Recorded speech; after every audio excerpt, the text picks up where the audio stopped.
There is a room you will never be invited into. It does not have a name. It does not have an address. But it exists in the private dining floors of Geneva banks, in the back sections of Basel hotel suites, in the quiet corners of family offices in Zurich and Singapore. And in that room, on the wrists of the people who actually control the capital of this world, there is almost never a Rolex. What they wear instead is a language, one that the general public was never meant to read. And once you understand what that language says, you will never look at a watch the same way again. Most people think the luxury watch hierarchy begins and ends with what they can see in a shopping mall or a celebrity's Instagram feed. Rolex, Rolex everywhere, on the wrists of athletes, executives, influencers, and the newly wealthy announcing their arrival to a world that is still learning to notice them. And in fairness, a Rolex is a genuinely excellent watch. Luxury watches cost a lot. You pay $4,400 for a Meta-S Tudor Black Bay monochrome. You pay almost $10,000 for a Rolex Submariner. And a Royal Oak extra thin, it costs like $36,000. Precise, durable, beautifully made. But something happened to Rolex over the past 2 decades that changed its signal entirely. And that change is exactly where this story begins. Rolex became too legible, too universal, too accessible in the sense that matters most at the top. Not financially accessible, but aspirationally accessible, when enough people are saving for a Submariner, when enough mid-tier executives wear a date just as a reward watch, when the grey market for a Daytona is discussed on mainstream finance podcasts alongside index funds and real estate. At that point, the watch has crossed a threshold. It has moved from signal to noise, and the people who live at the very top of the wealth pyramid are exquisitely sensitive to that crossing. But here is what most people get wrong about this. The ultra-wealthy did not simply upgrade to a more expensive Rolex. They stepped entirely off the ladder that the general public is climbing. They moved into a different system, one with its own rules, its own hierarchy, its own vocabulary of status that is deliberately invisible to anyone not already inside it. Understanding that system is not just about watches. It is about how power actually signals itself when it no longer needs to perform. To understand where that system begins, you have to understand Audemars Piguet. Founded in 1875 in the Swiss Vallée de Joux, a valley that has produced more high horology than almost anywhere else on Earth, Audemars Piguet remains family-owned and independent, which in the watch world is itself a statement of values. But it was one specific watch, introduced in 1972, that changed everything. The Royal Oak was designed by Gerald Genter in a single night. Legend has it on a napkin. And it broke every convention the industry had built. It was made of stainless steel at a time when steel was considered a lesser material. It was shaped like an octagon. It cost more than a gold watch from a competing house. The industry thought it was a catastrophe. The market decided it was a masterpiece. The Royal Oak became the first watch to take an industrial material, steel, and price it above precious metals through the force of design alone. That was a philosophical statement, not just an aesthetic one. It said, the material is not the value. The vision is the value. And the people who understood that statement first were exactly the kind of people who had always known it to be true about everything else. Bill Gates is worth $100 billion. His watch, $50. Today, a Royal Oak in steel starts at around $30,000 at retail and trades significantly above that on the grey market. The most complex configurations cross $150,000, and Audemars Piguet produces fewer watches per year than Rolex produces in a week. But this is only the beginning of the ladder, because above Audemars Piguet, the hierarchy gets considerably more serious. Patek Philippe. The name alone does something in a room. Founded in Geneva in 1839, the house has been independent for its entire existence, owned today by the Stern family, which acquired it in 1932. And Patek Philippe operates on a principle that separates it from almost every other watchmaker in the world. It does not sell watches. According to the brand's own positioning, it holds them in trust for the next generation. The famous line, "You never actually own a Patek Philippe. You merely look after it for the next generation," is not marketing copy. It is a description of how the secondary market actually behaves. Patek Philippe watches appreciate, routinely, sometimes dramatically, and the men and women who wear them understand that what is on their wrist is not a consumer purchase. It is a transfer of value across time. The Nautilus, designed by Gerald Genter, the same man who created the Royal Oak, is among the most recognizable and coveted watches in the world. At retail, it lists at around $35,000. On the secondary market, it has traded for multiples of that. But the Nautilus is, in Patek terms, an entry point, because above it sits the world of grand complications, watches that represent the absolute summit of what mechanical horology can achieve. The Grandmaster Chime, reference 6300, is the most complicated wristwatch Patek Philippe has ever made. It contains 20 complications, 929 individual components, and was produced in an edition of 7. One sold at auction for $31 million. That is not a record for a watch. That is a record for any timepiece ever sold at auction in history. But the $31 million sale is almost beside the point. What matters about a watch at that level is not what it costs. It is what wearing it communicates, and to whom. A Patek Philippe Grande complication on the wrist of a man at a private dinner does not signal wealth to everyone in the room. It signals something far more specific. It signals that the person wearing it knows what it is, that they acquired it through channels that are not available to people without deep relationships inside the watch world, that they are patient enough to have waited years for the right piece, and that they are part of a community of collectors whose membership is defined not by net worth alone, but by knowledge, access, and taste. The watch is a passport, and not everyone can get one. This is the psychological architecture that the ultra-wealthy have always understood, and that most people never see. The point of a status symbol at this level is not to be recognized by everyone. It is to be recognized by the right people.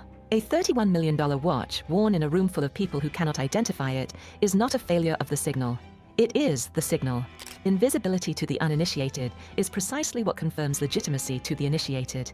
This is what the scholars of status theory call intra-elite signaling, the communication that happens between members of an inner circle, invisible to everyone outside it. If this is the conversation you want to be inside, the psychology of how power actually moves, the systems behind lasting prestige, the rarest air exists for exactly this. Subscribe and stay in the room. But there is a tier above Patek Philippe that most people, even most watch enthusiasts, have never fully explored. And this is where the story takes a turn that surprises almost everyone who encounters it for the first time. Because the watches at the very top of the horology hierarchy are not more expensive versions of the watches below them. They are a fundamentally different category of object. They are made by a handful of independent watchmakers, some working with teams of fewer than 10 people, producing pieces by hand in limited quantities for a clientele that is patient, educated, and almost entirely invisible to the general public. F.P. Journe. François-Paul Journe established his manufacture in Geneva in 1999, and it is one of the most quietly revered names in the watch world. He produces approximately 900 watches per year, not 900,000. 900. Each movement is made in-house, largely by hand, in rose gold, a material Journe chose specifically because it is harder than yellow gold, and develops a patina over time that is unique to each watch. His complications are genuine horological innovations, not aesthetic exercises. The resonance, which uses the phenomenon of mechanical resonance between two balance wheels to achieve extraordinary timekeeping accuracy, is considered one of the most intellectually significant watch designs of the modern era. A Journe starts at around $60,000. Certain complications exceed $500,000. On the secondary market, early Journe pieces have sold for considerably more, driven not by speculation, but by the simple reality that there are fewer of them every year as collections absorb them permanently.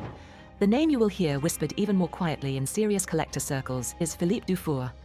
A one-man manufacturer based in Le Sentier, Switzerland, Dufour is widely considered the greatest living watchmaker. His most famous creation, the Simplicity, a watch with no complications, designed purely to display time with maximum elegance through extraordinary movement finishing, is a direct refutation of the idea that complexity creates value. The Simplicity costs over $1 million, not because of what it does, but because of how it is made. Every component hand-finished by one man, over months, using techniques that have been refined over decades and that no machine can replicate. When a Dufour sells at auction, it is not a collector buying a watch. It is a custodian accepting responsibility for one of the most significant objects that human craft has produced. And then there is Greubel Forsey. Robert Greubel and Stephen Forsey founded their manufacture in 2004 with a single stated purpose: to advance the art of the tourbillon, a mechanism invented in 1801 to counteract the effect of gravity on a watch movement. The Greubel Forsey hand-made one takes one watchmaker approximately 5 years to produce a single example. Price, approximately $900,000. Total production, extremely limited. The people who own one are not wearing it because it is beautiful, though it is. They are wearing it because they understand what 5 years of a master craftsman's life looks like when compressed into an object you can hold in your palm. That understanding, that specific register of appreciation, is itself a form of membership. Which brings us to Richard Mille. Founded in 2001, Richard Mille occupies an interesting and deliberately provocative position in this hierarchy. Its watches are among the most expensive in the world, beginning at around $150,000 and reaching well beyond $1 million for complex pieces. They are worn visibly by Rafael Nadal, by Formula One drivers, by a generation of ultra-wealthy athletes and entertainers who want a watch that announces itself without apology. In that sense, Richard Mille is the inverse of FP Journe. It is the loudest voice in a conversation that the other houses conduct in whispers. But it is worth understanding what it represents, because its success reveals something important about how the ultra-wealthy actually think about watches as a category. Richard Mille is not trying to be invisible. It is trying to be technically extreme. Its cases are made from materials borrowed from aerospace and motorsport, carbon composites, titanium, ceramite. Its movements are engineered to survive impacts that would destroy any conventional watch. Nadal wore his RM 2703 during his French Open victory, hitting forehands at speeds that would have shattered any other watch at any price point. That technical ambition is its own form of credential. And in the ecosystem of ultra-high net worth collectors, Richard Mille functions as a different kind of signal. One that says, I am not interested in tradition.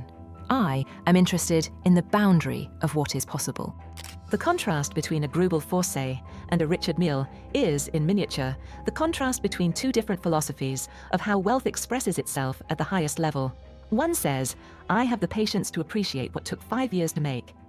The other says, I have the taste to recognize what will not exist again. Both are correct. Both are inaccessible to the general public. And both communicate something that a Rolex, for all its excellence, no longer can, that the person wearing it is operating in a system the rest of the world does not have a map for. There is something worth sitting with in all of this. The watches we have moved through, from Audemars Piguet to Patek Philippe, from FP Journe to Philippe Dufour, from Greubel Forsey to Richard Mille, are not arranged in a simple hierarchy of price or prestige. They are arranged in a hierarchy of knowledge, and knowledge, in the world of serious collecting, is the actual currency. The person who can look across a room, identify a Dufour simplicity on a wrist, understand what it took to acquire it, and know what it says about the person wearing it, that person is not just wealthy. They are fluent in a language that most of the world does not know exists. This is the deepest truth about watches at the top. They are not jewelry, they are not trophies, they are not investments, though they often perform as one. They are a shared vocabulary between people who do not need to announce themselves to anyone outside their circle. A $30,000 Casio on the wrist of Warren Buffett sends the same signal as a $900,000 Greubel Forsey on the wrist of a collector in Geneva. Both say, I have nothing to prove to you. The difference is the audience. And the audience at this level always knows the difference. The most expensive watch in any room is usually the one nobody in the room can identify. Not because it is hiding, but because the people who would recognize it are already wearing one. For more on the hidden languages of wealth, the systems behind enduring prestige, and the psychology of power at its quietest, the rarest air is where that conversation lives. Subscribe and stay in the room that most people never find.